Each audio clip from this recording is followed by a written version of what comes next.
네, 뉴스 오늘 금요일은 전원책 변호사의 식견을 공유하고 있습니다. 전원책의 훈수 전원책 변호사 모셨습니다. 변호사님 안녕하세요. 예, 안녕하세요. 네. 자, 후쿠시마 원전 오염수 정부 시찰단이 일본에서 현장 시찰 등을 마치고 오늘 귀국길에 올랐습니다. 도착 예상 시간은 잠시 후가 되겠네요. 오늘 오후 4시 30분이었는데요.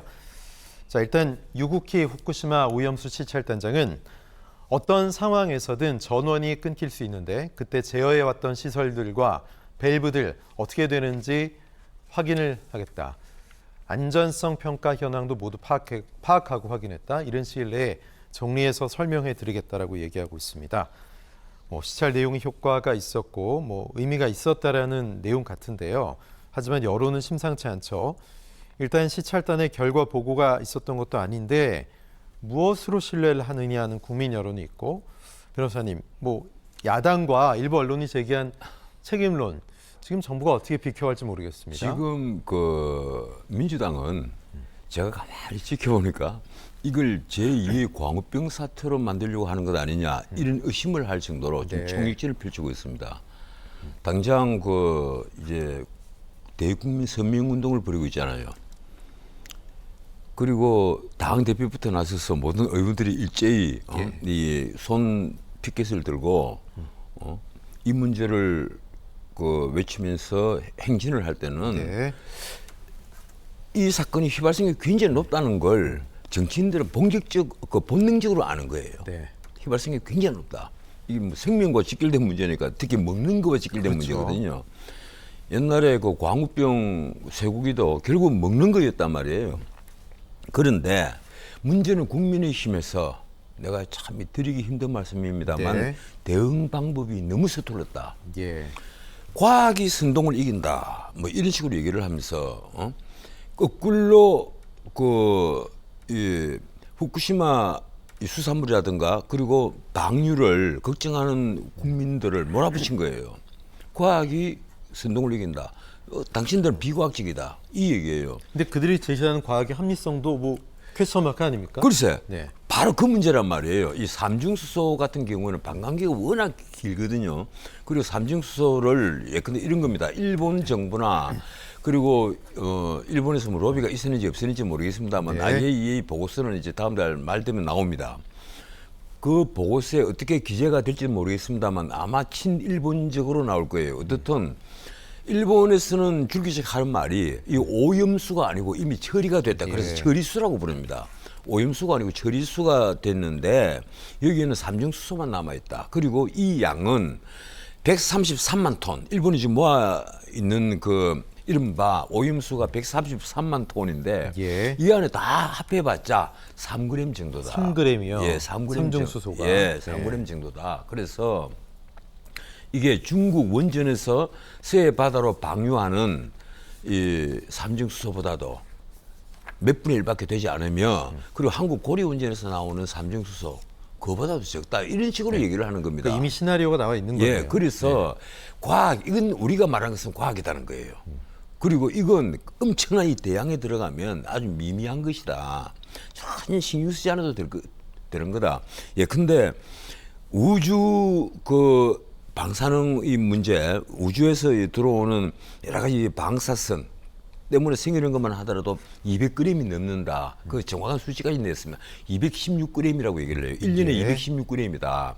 그런데 기껏 후쿠시마 오염수 이거는 3g 정도인데 216g이 비가 돼서 다 지구상에 떨어진다. 동해바다에 떨어진 것만 하더라도 이 3g보다 많을 것이다. 이런 얘기를 하는 겁니다. 그리고 이것이 과학이다 이러는데 문제는 국민의힘에서 근데 이렇습니다. 전에 정책위 의장을 했던 성일종 의원 같은 분이 앞장을 선단 말이에요. 이 문제에. 그래서 우리도 이제 과학적이어야 된다. 오염수라고 부르지 말고 처리수라고 부르자. 마치 일본 의원이 할 법한 발언을. 그래서 말이에요. 그래서 기껏 양보한다는 것이 오염 처리수라고 부르자. 이 얘기를 하는 거예요. 그럼 그걸 듣는 이 국민들 입장은 어떻겠습니까? 저 사람 봐라. 어느 편이냐? 당연히 이 생각을 한단 말이에요. 그래서 총선이 이제 10개월밖에 남지 않았는데 제가 보기로는 정략적으로 아주 서툰 방법, 아주 나쁜 방법으로 나아갔다. 설령 일본이 말하는 그리고 IAEA가 얘기하는 그리고 미국이 일본을 옹호하는 이 그러한 태도 그리고 거기에 그러한 논리들이 다 맞다 하더라도 국민의힘은 우리 대한민국 입장에서 이걸 제3, 제4 의심을 하고 그래도 우리도 검증을 하자. 네. 이런 입장으로 들어가서 우리 국민을 안심을 시켜야 되는데 문제는 지금 국민의힘이 하는 태도는 우리 국민을 안심을 시키는 태도가 아니라 오히려 의심을 더 증폭시키는 그런 태도고 그리고 일본을 편드는 듯한 그런 모습을 보였다는 거예요. 가장 놀라운 게 옥스퍼드 대학교 명예교수라는 분을 그러니까요. 국민의힘에서 불러서 나는 후쿠시마 이 처리수를 1리터라도 마실 수 있다, 10리터라도 마실 수 있다. 이따위 소리를 공식 석상에서 할 수 있도록 했단 말이에요. 이걸 우리 국민들이 지켜볼 때 뭐라고 그러겠어요? 그 옥스퍼드 명예교수를 하는 유명한 과학자니까 저 말씀이 옳을 것 같다. 우리가 너무 선동에 넘어가는구나. 그러지 말자. 이렇게 생각하겠어요? 아니란 말이에요. 지금 많은 짓이냐. 집권 여당에서 어떻게 저런 태도를 취하느냐. 네. 전부 다 이렇게 손가락질을 한단 말이에요. 그래서 제가 보기로는 이거 도대체 집권 여당 된 지 얼마 됐다고 저렇게 아무 생각 없이 일을 벌이느냐. 내가 보기엔 참 심하다. 이번에 그 시찰단만 해도 마찬가지입니다. 저는 시찰단이 이 하루 이틀도 아니고 이제는 4박 5일 동안 아주 볼 수 있는 건 다 보고 챙길 것은 다 챙겨왔다는 건데 결국은 우리가 이 시료를 가지고 우리가 실제 검사를 하는 것도 아니고 IAEA에서 그 결과물을 받아보고 그걸 갖고 다시 토론을 아마 할 거예요. 그래서 우리 국민들에게 어떤 결과를 내놓을 건데 제가 보기에는 그 자체가 뻔하다는 생각을 합니다. 결국은 이제 일본이 얘기하는 이 삼중수소 한 3분의 정도밖에 되지 않는다. 그래서 이건 미미하고 아무 영향이 없다. 예. 이 처리수는 안전하다. 이 입장에 설 것이고 그러면 후쿠시마 수산물도 앞으로는 수입해라. 우리는 당분간은 못 하겠다. 이렇게 말을 하겠죠. 결국은 그것도 수입하는 방향으로 가지 않겠느냐. 문제는 그렇습니다. 이 함은경 씨라고 아까 그 뉴스에 나왔는데 이 서울대 물리학과의 8위학번인가 그럴 거예요. 네네. 이분이. 그리고 삼민투 그 위원장을 지낸 분입니다. 운동권이었죠. 그런데 예. 지금 아마 군산인가 어딘가에서 그 횟집을 하는 모양이에요. 이분이 물리학과 출신이니까 상당히 과학적인 분인데 이분이 아주 아까 재밌는 얘기를 했어요. 과학적으로 검증되지도 않은 이런 괴담 때문에 우리 국민들과 수산업 종사자가 그리고 횟집 운영자들도 지금 두려움에 떨고 있다. 네. 아마 이 말은 진실일 겁니다. 네. 저는 이 말을 아까 딱 읽으면서 쉽게 들리지 않았어요. 이 말은 그 운동권에 있었던 분이 이런 말을 할 때는 기자들에게 이런 말을 할 때는 이 말은 진실이다. 네. 적어도. 네. 그리고 실제 이 수산업에 종사하시는 분들과 특히 횟집 같은 걸 하시는 분은 말할 것도 없고 이런 분들이 다 두려움에 떨고 있는 것은 맞을 겁니다. 앞으로 우리 국민들이 이제 이런 괴담이 정폭이 되면요. 누가 회를 묻겠습니까? 그렇죠. 이러니까 수산업 종사자들은 공포에 떨고 있겠죠. 그래서 이럴 때 우리 국민들의 입장에서 우리 국민들의 어떤 두려움 이런 것을 좀 다독이고 불안감을 달래리는 어떤 발언을 하고 정책을 펴야 되는데 이번에 국민의힘에서는 좀 너무 서툴었다. 이 말씀을 드리겠습니다. 네. 국민의힘 서툴렀다. 그런데 이제 민주당은 오늘 광화문 광장으로 나갔습니다. 사실 이 수산물 수입 반대 서명운동 발대식을 진행을 했는데 일본이 오염수 해양 투기하겠다는 건 그들의 스텝대로 하면 어쩔 수 없는 거. 우리가 자체적으로 막을 수 있는 건 아니잖아요. 근데 해양 수산물 수입 금지는 우리 정부의 의지로 가능하단 말이죠. 그런데 국민 불안, 지금 횟집 사장님 말씀하셨듯이 국민 불안감 해소, 이건 우리 정부를 결국은 못 믿겠다는 거 아니겠습니까? 그런데 이재명 대표를 비롯해서 이 민주당이 광화문 광장에 나가서 행진을 벌이는 것은요, 딴 게 아닙니다. 내년 총선을 앞두고 지금 좋은 공격 소지를 만난 거예요. 더군다나 자신들을 덮쳐온 어떤 사법 리스크. 국면 전환이군요. 하나 두 개가 아니거든요. 예. 본인이 사법 리스크도 있지만은 이미 탈당을 했지만 송영길 전 대표의 돈 봉투 사건. 거기다가 이번에 김남국 코인 게이트는 이건 2030이 완전히 등을 돌도록 만들어버린 대사건입니다. 이러다 보니까 민주당은 국면 전환을 할 어떤 기제가 필요했는데 이번에 이게 너무 좋은 소리잖아요. 광우병을 어쩌면 능가할 수 있는 엄청난 공포 드라마란 말이에요. 이러니까 참 호재다. 저게 악재는 우리에게는 호재다. 아마 이런 식의 생각을 한다면 나는 오산이라고 생각합니다. 왜 그런가 하면 우리 국민들의 광우병에 함탕했어요. 솔직히 뭐 내가 뻥 뚫린다 뭐 이런 말이 나오고 이랬지만 근데 소가 이렇게 주저한 충격적인 영상이죠. 지금 솔직히 말해서 미국 고기 없어서 못 먹지. 예. 누가 광우병을 걱정하겠어요. 그런데 이번에 나는 수산물 자체도 결국은 그런 방향으로 가리라고 생각합니다. 다만 이 우리 정부 그리고 국민의힘 집권 여당에서 우리 국민의 입장에 있어서 네. 말 한마디를 해도 국민의 입장에 있어서 말을 해달라. 지금 같은 태도는 굉장히 옳지 못한 태도다. 이번에 최악의 그 사건은 옥스퍼드 대학교 명예교수를 불러서 1리터라도 그 물 마실 수 있다. 그리고 오염수가 아니고 처리수라고 한 전 네. 정책위 의장입니다. 최악의 발언이었어요. 성일종 의장. 예. 뭐 내가 이름을 대지 않는 이유는 총선도 이제 10개월밖에 네, 남지 않았고 있기 아니 때문에. 뭐 팩트니까요. 그런 말 하신 예. 거는. 예. 뭐 관건은 어떻게 이제 국민 불안 우려를 해소하느냐의 문제일 텐데 역시 아까 말씀하신 어업인들 또 수산업에 종사하시는 분들, 뭐 횟집 종사하시는 분들도 마찬가지고. 우리는 사민이 바다잖아요. 그렇죠. 사민이 바다고 보기보다는요.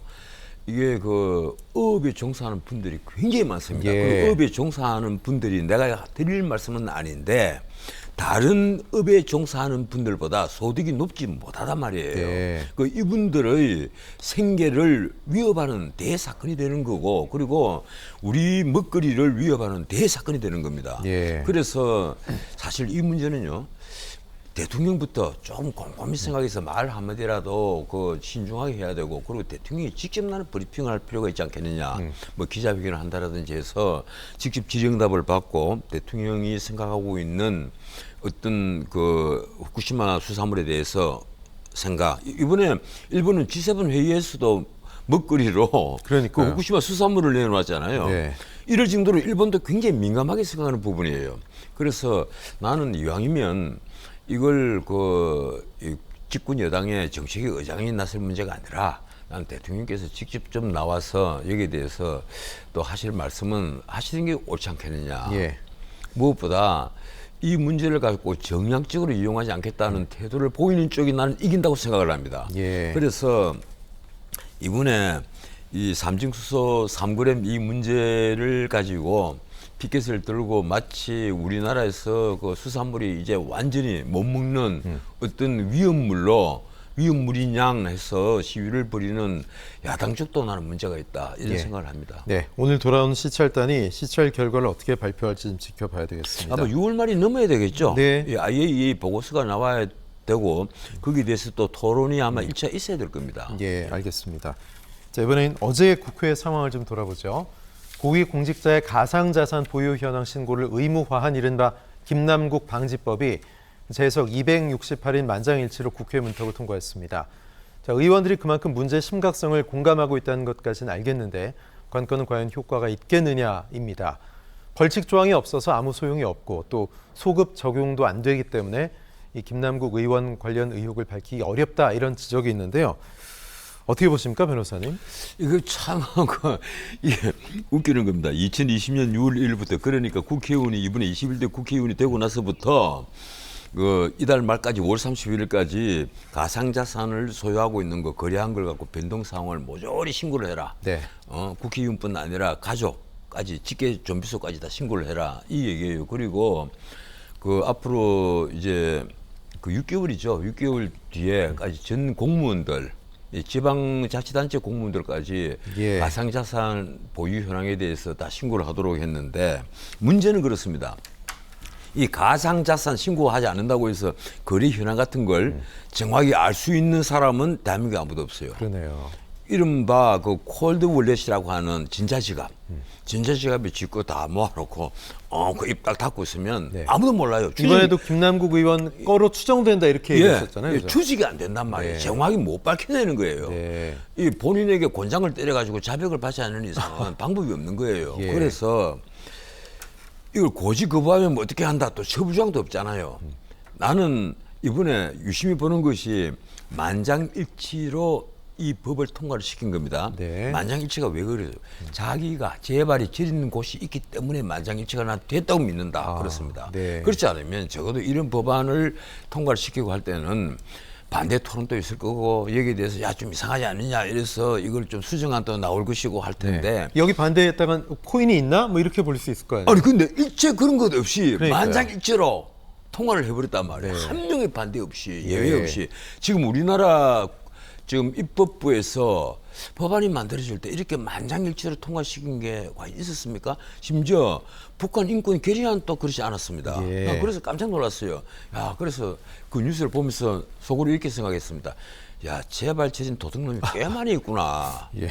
전 그렇게 생각해요. 네. 내가 우리 대한민국 국회의원을 의심하는지는 모르겠는데 네. 실제로 코인을 한다고 자랑을 한 소장파 국회의원이 있었단 말이에요, 나한테. 네. 그러니까 그 친구도 나는 찬성을 했으니까 내가 의심할 수밖에 없는 겁니다. 근데 그 누굽니까? 친구가 직권 여당은 아니에요. 그런데 어떻든 지금 재밌는 것은 위메이드의 그 출입 기록이 공개가 됐잖아요. 국회 출입 그러니까요. 기록이. 그런데 거기 보면 오히려 국민의힘의 윤상현 의원이 3번, 허은하 의원이 3번, 뭐 네. 이런 식이에요. 그리고 민주당은 한 번씩 간 국회의원들 김한규 의원 수그룹이 있고. 예. 오히려 김남국 의원 없어요 또. 글쎄 말이에요. 네네. 이 김남국 의원은 또 없어요. 그래서 이게 뭐냐. 그러면 도대체 에어드랍을 누구에게 한 것이냐. 네. 그리고 누구에게 로비를 한 것이냐. 게임 업체에서 이 P2 이 로비를 했다는 건데 누구에게 예. 한 것이냐. 이거 그렇다고 해서 이 국회의원들을 다 곤장 때릴 수도 없잖아요. 이게 참 심각한 문제입니다. 사실은 네, 네. 이 문제가 다른 거와 같이 그 검찰이 압수수색을 해가지고 쫙 뭐 밝혀낼 수 있는 거는 또 모르겠는데 그게 그렇지 않단 말이에요. 아까도 말씀드렸지만 뭐 콜드 월렛이라고 하는 이 전자지갑에는 넣어버리면 그만이란 말이에요. 네. 그거 넣어버리면 본인만 알고 있는 거예요. 예. 본인만 그거 딱 들고 있으면 되는 거예요. 이러니까 참 답답하기도 하고 그리고 또 그러니까 사실은 지난번에 재산 등록 대상에서 빼버린 겁니다. 이게 자산 가치가 정확히 그 보장이 되는 게 아니지 않습니까? 코인이라는 그렇죠. 것이. 이러니까 우리 정부가 나서서 그 코인의 가상자산의 자산 가치를 정확히 인정을 해줄 수가 없지 않느냐. 네. 그래서 등록되는 자산에 그걸 뺐는데 그것이 이제 기화가 되어서 투기 대상이 되고 국회의원이 상임위 회의 중에 그 거래를 하고 있고 심야에도 그걸 무수히 거래한 기록이 있고 그리고 재산이 10억이니 10억밖에 안 된다는 친구가 처음에는 60억 나중에는 88억 네. 마지막에는 100억이 넘는 거래를 한 증거가 나왔다. 그래서 지금 며칠째 지금 잠적을 하고 있습니까? 5월 5일 어린이날 이 사건이 터졌는데 지금까지 예. 잠적을 하고 있단 말이에요. 지금 안민석 의원 뭐 극단적 선택한 사람 심정 알겠더라 이런 얘기만 들리는데 자명이 좀 길어지고 있어요. 어디서 뭐 하는 걸까요? 글쎄 말이에요. 저는 그 여기에 대해서 김남국 의원이 적어도 자기가 코인을 네. 건전하게 투자를 했고 그것 때문에 뭐 소득을 얻었다. 예. 이런 것 때문에 절대로 자명을 하지 않으리라고 생각합니다. 네. 제가 어제 그저께 계속 신문을 쭉 살펴보면 아주 재밌는 칼럼들이 많이 나와요. 이게 우리나라 그 좌파 이 초선 의원들 중에 과연 이분들이 그 간이 철음이라 그런 강경파가 있지 않습니까? 예, 예. 이 친구들이 노린 목적은 무엇이었을까? 간이 김남국 이름이 처음에는 친문이었다가 문재인의 키즈였다 이러다가 나중에는 또 이 친명으로 들어갔단 말이에요. 그래서 이분들이 노리는 처음처럼 이랬는데 이 처음에였는데 처음인데 처음 생각했던 어떤 정치에 발을 들였을 때 가졌던 목적의식은 무엇이었는가? 초심. 예, 그게 그러면 내가 가령 우리 보수 쪽에 이 온실속 화출하고 하면서 늘 그 나무라고 있는 가령 초심을 버리고 오로지 본인이 입신영달만 생각한다 하는 것처럼 좌파들도 마찬가지인가? 솔직히 내가 최근에 제가 한 유튜브에 이런 말을 한 적이 있습니다.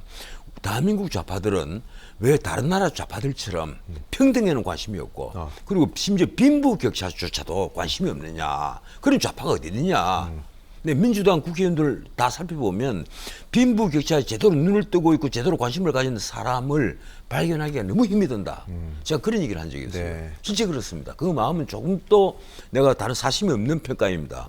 그래서 좌파면 좌파답게 행동을 해야 되고 좌파다운 생각을 해야 되는데 적어도 이 코인 투자를 하고 특히 의회 회의 중에 코인 투자를 했다면 내가 지난번에도 말씀드렸지만 그건 국민을 못 오가고 국회를 못 오가고 민주주의를 못 오간 것이며 최종적으로는 헌법을 못 오간 겁니다. 그래서 저는 뭐 이분이 잠적을 했던 극단적인 선택을 하면 안 되겠지만 예. 잠적을 했던 뭘 했든 하루 빨리 국회의원직에서 사퇴를 하는 것이 올바른 길을 걷는 것이다. 그나마 국민에게 네. 사죄하는 것이다. 이 말씀을 드리겠습니다. 국민 여론은 한 60% 이상이 사퇴해야 되는 사안이다. 당연히 이렇게 사퇴를 해야죠. 보시더라고요. 아, 그죠? 국회에서 예, 예. 상임위 회의 중에 그런 짓을 해놓고 네. 어떻게 국회의원 배지를 달고 있습니까? 알겠습니다. 자, 이번에는 중앙선거관리위원회 인사 논란도 좀 짚어보죠. 선관위인 줄 알았는데 고위직 고용세습위원회였다 이런 얘기가 나오고 있습니다. 현대판 음서제, 선관위판 음서제라고 얘기하고 있고요. 국민의힘이 분노하고 있는데요. 변호사님, 이 사안은 어떻게 보고 계십니까? 이게 참 이 앞에 그 사무총장을 했던 이 사무총장이라는 자리가 사실은 선관위를 전체를 장악을 하는 실무에서 예, 장악하는. 예, 실무에서 장악을 하고 있는 사령관이에요. 예. 그리고 위에 선관위원이라든가 중앙선관위원장은 그 가령 감사원 같으면 감사원장, 감사위원들이고 예. 근데 실무자로서 제1인자가 사무총장이고 그다음에 2인자가 사무차장이란 말이에요. 예. 그리고 또 하나 확실히 말씀드릴 수 있는 것은 대한민국 국가 공무원 중에서 선관위 이 공무원들처럼 편하고 이 목에 힘을 주고 소위 보직이라고 예, 하죠. 그죠? 여기저기 예. 시달리지 않는 예. 그런 꿀 보직 공무원이 아마 없을 겁니다. 예. 그만큼 아주 편한 자리로 인식이 되고 있는 거예요. 이러다 예, 보니까 김세환 전 총장도 이번에 문제가 된 것이 이분은 지난번에 그 선거 때 그 사전 투표 관리를 제대로 못했다 해서 사표를 쓰고 이제 나가신 분이잖아요. 네네. 이분도 보면 자제가 강화군에 지방 공무원으로 있었는데 선관위 공무원도 특채가 됐어요. 그렇지. 그리고 박찬진 지금 사무총장 따님 광주 남구에서 공무원을 하고 있었는데 9급에서 9급으로, 8급에서 8급으로 해요. 예, 9급에서 9급으로 갔다 8급으로 올라간 건 송봉섭 이 사무차장도 예, 예. 딸이고. 네. 나 이래서 깜짝 놀랐어요. 왜 이렇게 하느냐. 이분들은 다들 그렇게 얘기를 합니다. 우리 딸들, 우리 아들, 딸들은 다 정식으로 시험 치고 정식으로 들어간 것이다. 그리고 보면 또 경쟁이 그리 시험하지도 않았어요. 네. 뭐, 예, 6명이 최종적으로 응시해서 뭐 2명이 합격을 했다라든지 뭐 이런 식이던데 그래서 아주 어려운 시험은 아니었어요. 예, 그 자리를 넘기는 데 있어서. 네. 그런데 어떻든 이게 투명하지 않다면요. 투명하지 않다면 우리 국민들에게 손가락질을 받는단 말이에요. 예. 이래서 이 동급 공무원보다 이 높은 자리를 인정을 받는 이 국가공무원 그 중에서도 꿀보직이라고 하는 선관위 공무원 자리에 네. 왜 하필이면 자기 아들 딸들이 다 옮겨가도록 했느냐 거기에 대해서 이 본인들이 먼저 생각을 해야죠. 예. 저는 그 김기현 대표가 오늘 그 이 노태학 중앙선관 이 위원장하고 네. 그리고 이 사무총장 당장 옷 벗고 나가라고 예, 이렇게 말씀을 했던데 그럴 만한 사안이라고 보십니까? 사실은 이 요번에 이 인사 문제는 예. 신문에 적어도 많은 기자들이 취재를 해서 이걸 보도를 할 때는요 전혀 근거 없이 보도를 하지 않습니다. 예. 저는 언론인 생활을 잠깐 했지만은 예. 제가 믿는 것은 바로 기자들의 양식이에요. 특히 네. 젊은 기자들의 양식을 저는 믿습니다. 이 친구들이 하나같이 다 이 문제를 지적을 하잖아요. 네. 이거 문제가 있다. 예. 우리가 보기엔 문제가 있다 하면 사실은 그 문제가 있는 거예요. 네. 특히 2030들이 요사이 얼마나 취업난입니까? 대기업에 취업한다는 자체가 하늘의 빌딱이라고 되어 있고 대기업에 취업하고 못하고 따라서 인생이 확 바뀌어버린단 그쵸. 말이에요. 그리고 또 2030이 가장 그 기대하고 있는 취업이 바로 공무원입니다. 특히 국가공무원. 그런데 이런 식으로 아버지의 그 후광으로 이제 아빠 찬스라고 표현을 하죠. 백으로. 예, 네. 아빠 찬스로 이런 데 들어갔다. 그러면 결국 이게 2030에게 손가락질을 받게 되는 거죠. 예. 일각에서는 이런 것 갖고도 뭐 선관위 길들이기 아니냐, 총선 10개월 남겨놓고 이렇게 보는 시선도 있더라고요. 이건 어떻게 생각하십니까? 글쎄 그건 아닐 거예요. 예. 이 선관위 조직도요 굉장히 그 어떤 의미에서 방대합니다. 예. 그리고 오히려 그런 식으로 그 선관위를 몰아붙여 가지고 그것이 근거가 없다면 네. 선관위 직원들부터 가만히 있지 않죠. 이게 무슨 소리냐. 그래서 가만히 있지 않죠. 붕괴를 하겠죠. 그런데 그건 아니고 제가 보기로는 이 김세환, 적어도 지금 언론에 문제가 된 분은 세 분입니다. 김세환, 그리고 박찬진, 송봉섭 이런데 네. 지금 김기현 그 국민의힘 대표를 비롯해서 또 많은 분들은 전수조사를 하자는 거예요. 네. 전수조사를 하면 꽤 많이 나올 거다. 아, 이 적어도 선관위 공무원 중에 이 상당수가 그 전에 이 요직에 있었던 분들하고 연관이 되어 있거나 네. 뭐 그럴 것이다. 네.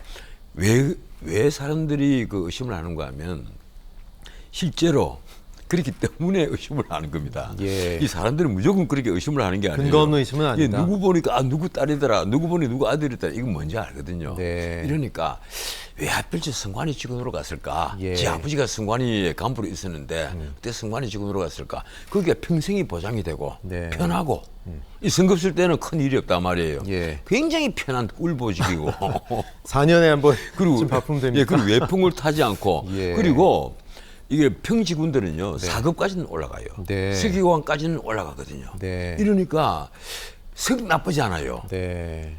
솔직히 우리나라 공무원들이 서기관까지 어느 정도 보장이 된다면요 그것처럼 좋은 자리가 어디 있어요. 근데 걱정은 이게 선관위 뿐이겠냐 뭐 이런 시선도 좀 있더라고요. 그렇죠. 사실 이게 우리나라 거의 모든 지역에 예. 사실 이런 것도 일종의 정관여우입니다. 네.